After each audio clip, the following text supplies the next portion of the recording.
In a small village at the foot of tall mountains, there lived a kind old monk.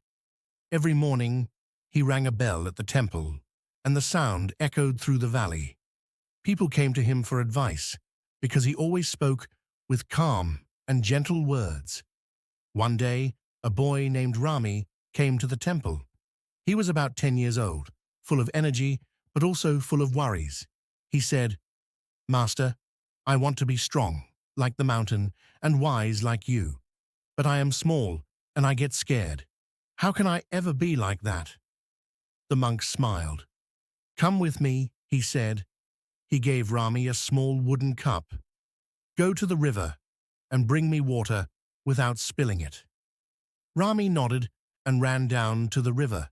He scooped water quickly and ran back up the hill. But when he looked at the cup, most of the water was gone. He frowned. The monk only smiled. "Try again." This time, Rami walked slowly, carefully balancing the cup. But halfway up the hill, he tripped on a stone, and the water spilled. He sighed. The monk said gently, "Do not give up. Try once more." On the third try, Rami took each step with care. He watched the cup, moved around the stones, and breathed calmly. Finally, he reached the temple steps. The cup was still full.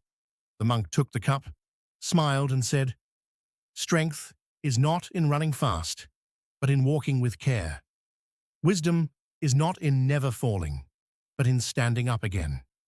Rami's eyes grew wide. "So even if I am small, I can still be strong and wise if I am patient." The monk nodded. "Yes, remember this. The tallest tree grows from the smallest seed, and the strongest river begins as a tiny drop."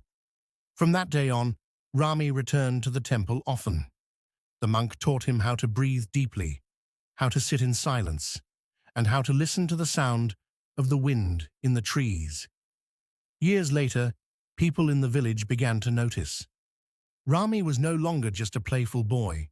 He was calm, thoughtful, and brave. Whenever his friends quarreled, he helped them find peace. When someone was sad, he listened kindly.